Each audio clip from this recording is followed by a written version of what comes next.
శుక్లాంబరధరం విష్ణుం శశివర్ణం చతుర్భుజం ప్రసన్నవదనం ధ్యాయేత్ సర్వవిఘ్నోపశాంతయే. గుగ్గులు త్రిఫల వ్యోషములను సమాంసములను గ్రహించి ఘృతం కలిపి పూస్తే నాడీ వ్రణములు, దుష్టవ్రణములు, శూల భగంధరము మొదలైనవి నశించును. గోమూత్రమందు శుద్ధం చేయబడిన హరితికిని తైలం నందు వేయించి ప్రతిదినం లవణంతో ప్రాతకాలను సేవిస్తే కఫవాత రోగాలు తొలగును. త్రికటు త్రిఫల క్వాధమును క్షారలవణం కలిపి తాగితే కఫవ్రాత ప్రకృతి గల వారికి విరేచనమగును, కఫవృద్ధి తగ్గును. పిప్పలి మూల వచ చిత్రక నాగరములతో చేసిన క్వాధం కానీ పేయం కానీ తాగితే ఆమవాతం తొలగును. రాస్న గుడూచి హేరండ దేవదారు శుంఠుల క్వాధం సర్వాంగవాతమును సంధివాతమును అస్థి మజ్జాగత ఆమవాతమును తొలగించును. దశమూల కషాయాన్ని నాగర జలంతో కలిపి తాగినను పై రోగములు శాంతించును. శుంఠి గోక్షర క్వాధమును ప్రతిదినమున ప్రాతకాలం సేవిస్తే ఆమవాత సహితమగు కటిశూలం పాండురోగం నశించును. శాఖాపత్ర సహితమగు ప్రసారణి తైలం కూడా పై రోగములు తగ్గించును. గుడూచి స్వరసము కల్కము చూర్ణము లేదా క్వాధము చాలా కాలం సేవిస్తే వాతరోగం పోవును. పిప్పలి కానీ వర్ధమానం కానీ గుడంతో కానీ పచ్చతో కానీ సేవించాలి.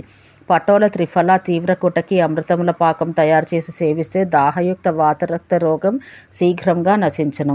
గుగ్గులను గోరువెచ్చటి నీటితో త్రిఫలమును సమశీతోష్ణ జలంతోనూ లేదా బల పునర్నవ హేరండమూల బృహతీద్వయ గోక్షర హింగు లవణములతోనూ తీసుకుంటే వెంటనే వాతరోగం నశించును. ఒక కర్షం పిప్పలి మూలం పంచలవణములు పిప్పలి చిత్రక శుంఠి త్రిఫల త్రివృత్ వచ క్షారద్వయ సాద్వల దంతి స్వర్ణక్షీరి విపాసికలను కలిపి రేగిపండు ప్రమాణం గల గుటికలు చేసి గంజితో తాగాలి. శోధం నందు దానివల్ల కలిగిన అనుపాకం నందు దీన్ని సేవించవచ్చు. ఉదర వృద్ధి యందు కూడా దీన్ని సేవించవచ్చు. దారు వర్షాభూ శుంఠి క్షీరములు శోధనాశకములు. అర్క వర్షాభూ నింబ క్వాధ కూడా శోధను తొలగించును. వ్యోషంతో కూడిన ఘృతమును 3 రెట్లు పలాస భస్మజలంతో సిద్ధం చేసి తాగితే వాని ఆర్షోరోగం తప్పక నశించును. విశ్వక్సేన అబ్జ నిర్గుండలతో సాధితమైన లవణం కూడా విడంగ అవల సైంధవ దుర్ధ దేవదారు వచలతో 4 రెట్లు కటుద్రవ్యములు కలిపి తైలం మర్దించుటచే గండరోగములు నశించును. శటి కొనాగ వలయ క్వాధమును క్షీరరస పయస్య పిప్పలి వాసాకల్కమును క్షీరంతో సేవిస్తే క్షయరోగం నశించును. వచ విట్ల వన అభయ శుంఠి హింగు కుష్ట అగ్ని దీభ్యకములను 2, 3, 6, 4, 1, 7 భాగంల చొప్పున వరుసగా గ్రహించి చూర్ణం చేసి సేవిస్తే గుల్మరోగమును ఉదరరోగమును శూలరోగమును కాసరోగమును తొలగించును. పాఠ నికుంభ త్రికటు త్రిఫల చిత్రకముల చూర్ణమును గోమూత్రం చే సాధించి గుటకలు చేసి సేవిస్తే గుల్మ ప్లీహాదికములు నశింపచేయును. వాస నింబ పటోల త్రిఫలములు వాతపిత్తములను తొలగించును. వాయు విడంగ చూర్ణమును తేనెతో సేవిస్తే కృమి వినాశకారం. విడంగ సైంధవ యవక్షారములు గోమూత్రములతో కలిపి సేవించిన హరితికి కృమిఘ్నములు. సెల్లకి బదరి జంబు ప్రియాల ఆమ్ర అర్జున వృక్షముల బెరడు తేనెతో కలిపి పాలతో సేవిస్తే రక్తాతిసారం నశించును. బిల్వ ఆమ్రధాతకి పాఠాశుంఠి మోచరసములు సమములుగా గ్రహించి చేసిన చూర్ణములను గుడమిశ్రితరకంతో సేవిస్తే దుర్జయమగు అతిసారం జయించును. చాంగేరి కోల దజ్జంబు శుంఠి యవక్షారముల క్వాధమును ఘృతంతో సేవిస్తే గుదభ్రంశ రోగం తొలగును. విడంగ అతవిష ముస్త దేవదారు పాఠ కళింగకముల క్వాధం మిర్చచూర్ణంతో కలిపి సేవిస్తే శోధ అతిసారములు నశించును.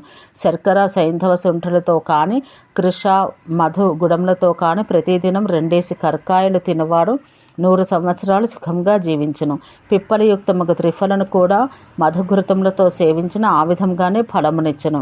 అమలక సురసభావితమగు అమలకమును మధుఘృత శర్కరలతో కలిపి దుగ్ధపానం చేసినవాడు స్త్రీలకు ప్రభువగును. మాష పిప్పల శాలి యవ గోధుమల చూర్ణమును సమాన ప్రమాణములతో గ్రహించి పిప్పులకన వండి దాన్ని భక్షించి శర్కరాయుక్తమగు మధుర దుగ్ధముల చేసినవాడు చటకపక్షి వలె నిస్సంశయంగా 10 పర్యాయములు స్త్రీ సంగమం చేయ సమర్థుడగును. సమంగ ధాతకి పుష్ప లోధ్ర నీలోత్పలములను పాలతో ఇచ్చినచో స్త్రీల ప్రదర రోగము నశించును. కరంటక బీజము, మధుకము, శ్వేతచందనము, పద్మోత్మల మూలములు, మధుకము, సల్కరతిలలు వీటి చూర్ణమును గర్భపాత శంక కలుగునప్పుడు సేవించిన గర్భమును స్థిరంగా ఉంచును. దేవదారు, నభుకుష్ట, నలద, విశ్వభేషజములను గంజిలో నూరి తైలం కలిపి పూసినచో శిరోరోగములు పోవును. సైంధవ లవణమును వస్త్రంతో శుద్ధం చేసి కొంచెం వేడి తైలంలో కలిపి కర్ణంలో పోసినచో కర్ణశూల రోగం తగ్గును. బల, శతావరి, రాస్న, అమృత, శైరీయక త్రిఫలలతో సిద్ధం చేసిన ఘృతం తిమిర రోగాన్ని తొలగించును. త్రిఫల, వ్యోష, సైంధవాలు కలిపిన ఘృతం తాగితే కండ్లకు హితము, విరేచనకరము. హృదయమునకు హితము, జఠరాగ్ని దీపనము, కఫరోగ నాశకము, నీలోత్పల కింజల్కము గోమయ రసంతో కలిపి గుటికాంజనం చేసి ఉపయోగిస్తే అది దివాంధ అనగా పుట్టుగ్రుడ్డు వారికి, రాచంద్రులకు అంటే రేచీకటి గల వారికి హితకరం. యష్టి, మధువచ, పిప్పిలి బీజ కుటజమ్ముల బెరడుతో కల్కమును నింబక్వాదమును కలిపి ఇస్తే అది వమనకారకం. తడిసిన యవల నీరు విరోచనకరం. పద్య సైంధవ పిలములను సమాన భాగములుగా గ్రహించి చూర్ణం చేసి ఉషోదకంతో తాగితే నారాచ సంజ్ఞకమ్మకు ఈ చూర్ణం విరేచనకరం, సర్వరోగ వినాశకం. ఆత్రేయుడు మునులకు చెప్పిన సిద్ధయోగాలలో శ్రేష్టములైన సర్వరోగనాశక యోగాలను సుశ్రుతుడు తెలుసుకొనెను. ఓం శాంతి శాంతి శాంతి.